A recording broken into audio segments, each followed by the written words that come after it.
Halo semuanya, kembali lagi bersama gua Penunggu Shalbe atau yang biasa disebut Gelindir Head Lubis. Pada hari ini kita akan mengulas kayak gimana ya bahasanya ya, bacaan harian lagi ya, ngebacaan harian lagi. Yaitu bacaan pada hari ini itu berjudul 6 metode pintar untuk menghentikan distracted by big time wasters. Jadi 6 metode pintar untuk menghentikan kita dari gangguan-gangguan gitu. Jadi lebih tepatnya seperti ketika kita mengerjakan sesuatu, ketika kita belajar, terus kan pasti ada beberapa gangguan gitu kan. Kayak misalnya handphone, game atau ya hal-hal yang lainnya. Nah, pada hari ini kita akan ngebahas hal itu, teman-teman. Ini tulisan dari Jerry Rumor, dibaca 5 menit aja. Jadi tulisan ini tuh awalnya tulisan ini tuh menceritakan bahwa ada aturan simple di dalam produktivitas, yaitu the easier a distraction can be accessed, the more likely you will get distracted by it. The harder it is to access a distraction, the less likely you will get distracted. Jadi gangguan yang gampang kita akses itu akan mengakibatkan kita itu gampang terganggu. Sedangkan gangguan yang sulit diakses itu akan membuat kita lebih sulit untuk terganggu. Nah, maka dari itu nggak heran bahwa ada banyak orang yang kadang-kadang merasa sulit untuk menyelesaikan pekerjaan yang dia kerjakan. Ini juga kejadian pada pada waktu aku meringkasnya ya, waktu aku meringkas tuh masih ada aja distraksi dari teman-teman yang lain gitu ya, dari handphoneku lebih tepatnya. Nah, di sini ada beberapa poin-poin penting teman-teman yang bisa membuat kita jauh dari distraksi itu apa dari gangguan-gangguan itulah. Yang pertama adalah jauhkan ponsel dari pandangan kita. Jadi ini adalah ponsel, Pak. Kita tuh sering meletakkan HP kita itu di samping kita. Entah dimanapun itu kita berada. Mau saat kita belajar kah, mau saat kita makan, mau saat kita melakukan sesuatu, pasti HP kita itu selalu melekat di samping kita gitu. Dan HP itu bagaikan tempat yang bisa menghilangkan kejenuhan dan rasa kebosanan kita. Kalau dalam artikel ini tuh disebutkan seperti dot bagi orang-orang dewasa. Nyatanya ini adalah hal yang buruk. Banyak orang yang tidak ingin menghabiskan waktunya di HP, tetapi HP itulah yang menarik mereka. Karena begitulah HP itu didesain. Jadi ya untuk mengganggumu, untuk mendistraction kamu gitu. Jadi solusinya ya gampang, Pak. Solusinya sebenarnya simpel, yaitu letakkan HP jauh dari pandangan kita. Ketika benda itu tidak terlihat, maka itu keluar dari pikiran kita. Sebenarnya aku sudah beberapa kali mencoba hal itu, Pak. Jadi kadang-kadang HP ku tuh jauh, nggak di meja sini. Kadang-kadang aku lempar di kasur, kadang-kadang di atas-atas rak gini, dan itu membuatku kadang-kadang lebih lebih fokus gitu. Tetapi ya uh, ada aja kadang-kadang kayak dorongan hati ini yang mau menyuruhku untuk pegang HP gitu. Author di sini menuliskan bahwa ketika kita merasa tidak nyaman ketika nggak ada HP, maka HP itulah yang menggunakan kita, bukan kita yang menggunakan HP tersebut. Poin yang kedua, cabut konsol yang kamu punya atau cabut game yang kamu punya. Misalnya kalau kamu suka keganggu waktu saat bekerja, terus keganggu dengan uh, Xbox atau PlayStation, nah maka kalian bisa mencabut kabel-kabel semuanya, lalu meletakkannya jauh-jauh dari televisi. Kalau bisa kabelnya itu kalian pisahkan di tempat yang lain, misalnya PlayStation-nya itu di atas lemari, terus kabelnya itu di WC gitu misalnya. Jadi ketika kalian mau mau main itu jadi dibikin sibuk gitu loh. Ngambil ini, colok-colok dan butuh makan waktu lagi gitu.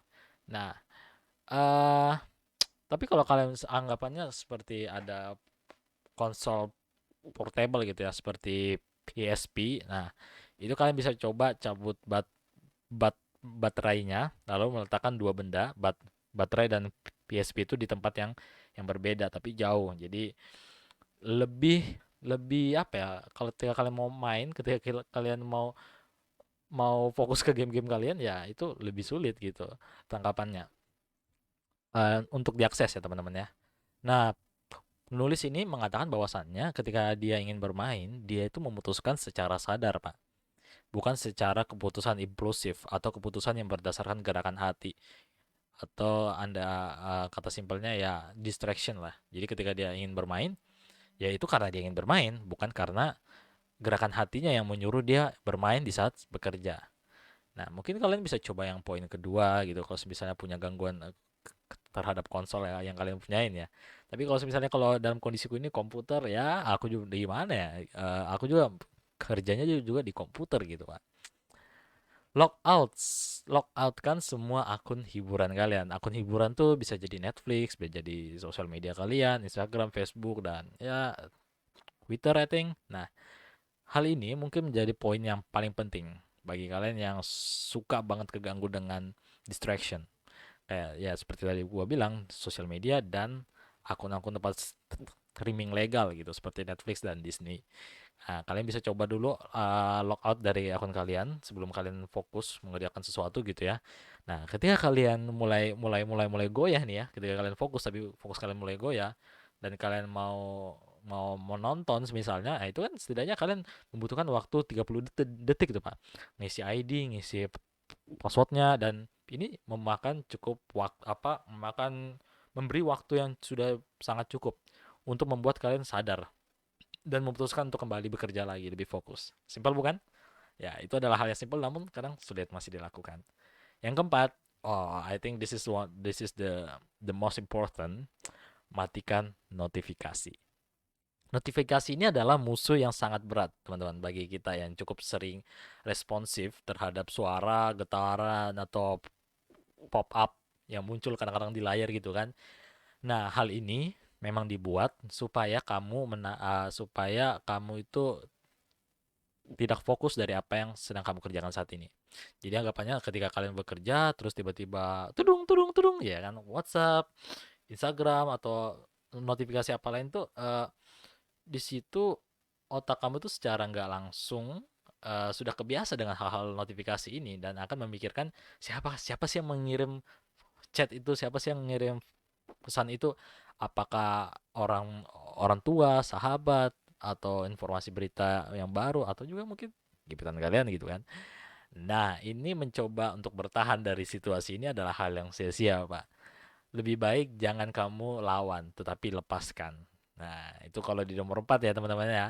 Meskipun kita secara sadar, ini sebenarnya misalnya nih, kita berusaha untuk melawan kan. Sadar nih, oh aku mau lawan, jadi aku udah matikan notifikasi. Namun teman-teman, otak kita ini emang sudah kerancang, otak kita ini sudah memang kebiasa dan dia bakalan menghabiskan waktu berpikir. Berpikir apa? Berpikir informasi apa itu? Informasi apa itu? Meskipun kalian fokus gini gini gini, tapi otak kalian pasti di belakang layar, background itu pasti mikirin siapa sih yang ngirim itu, pasti begitu, Pak. Nah, jadi salah satu metodenya ya simple, matikan notifikasi. Semua orang bisa ngelakuin ini gitu.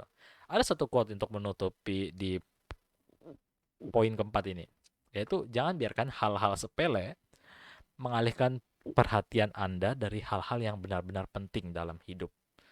Oke, jadi jangan biarkan benda ini mengontrol kehidupanmu, mengontrol apa yang kamu kerjakan saat ini. Yang kelima, ini mungkin agak cukup lebih ekstrim. Kalau misalnya itu kalau kasus kalian apa ya, memang tidak bisa melakukan keempat di atas tadi, ya ini kelima nih. Paling paling oke lah kalau menurut gua. Yaitu download aplikasi pemblokir aplikasi. Gimana tuh maksudnya, Bang? Ya, jadi maksudnya itu kamu download aplikasi yang memblokir kamu untuk mengakses aplikasi lain. Aku sudah pernah coba ini aplikasi, contohnya di sini di artikelnya ada ngebahas forest, screen time, dan stay focus. Nah, untuk yang forest ini lumayan asik nih. Untuk yang forest ini kayak kita tuh kayak seperti menanam pohon, terus nanti Kalau menanam pohon 25 menit dia akan numbuh segini. Kalau 30 menit numbuhnya segini, 1 jam numbuhnya besar gitu. Nah, itu setidaknya ketika kalian mengerjakan itu ada kepuasan hati ketika kalian selesai fokus dalam beberapa waktu yang sudah kalian tentukan sebelumnya. Dan juga selain itu aplikasi ini betul-betul mengekang. Jadi ketika kamu tetap memaksa mau buka aplikasi di luar dia, contohnya kamu buka aplikasi Forest tapi kamu mau buka yang lain, itu dia bakalan hancur, Pak. Gagal lah istilahnya. Jadi pohon-pohon pohon-pohon kalian tuh bakalan nggak tumbuh, gagal istilahnya begitu. Nah, yang keenam ini sebenarnya aku nggak catat di ringkasan, tetapi sepertinya ini kalau sudah dalam kondisi yang benar-benar darurat banget, yang sampai mengganggu mental health atau kualitas hidupmu. Jadi ketika kamu sudah merasa bahwa barang-barang ini sudah sangat-sangat mengganggu kesehatan dan mental kehidupanmu, dia memberikan saran bahwa kamu harus buang semua productivity hacks. Oke, productivity hacks itu kayak cara-cara produktif dan memotong segala gangguan itu dari kehidupanmu. Ada hal yang beberapa beberapa hal yang bisa kamu coba. Nah, kalau kamu mengalami email yang overload, kayak setiap hari dapat email, kamu bisa coba unsubscribe dengan email-email newsletter itu. Kalau kamu punya, uh, kalau kamu suffer from mental health problems due to social media, kalau menurut kamu sosial media itu mengganggu kejiwaan kamu, silakan hapus akun akunmu gitu, akun sosial mediamu. Kalau kamu terlalu banyak menghabiskan waktumu dalam sehari-hari hanya menonton Netflix, cancel your subscription. If you can stay off video games, no matter what you have tried, sell your video games and console. Nah, itu adalah hal yang paling-paling mengerikan kalau gue lihat. Dan kalau kalian masuk dalam salah satu ke poin ke-6 ini, mungkin kalian bisa coba. Langsung saja silakan baca artikelnya. Ya, demikianlah teman-teman artikel kita pada pada siang hari ini, pada hari ini tepatnya. Nah, ringkasnya, ketika kamu ingin fokus, lebih baik kamu stay fokus, jauhkan segala distraksi manapun itu, jauhkan HP, kalau bisa matikan HP, karena HP ini adalah hal yang paling dekat dengan kita, teman-teman. Jadi mau bagaimanapun ya, HP ini akan selalu menjadi penghambat bagi kita, apalagi bagi kalian yang sudah merasa digunakan oleh HP, bukan menggunakan HP lagi gitu. Demikianlah. Terima kasih teman-teman, sampai jumpa di episode selanjutnya.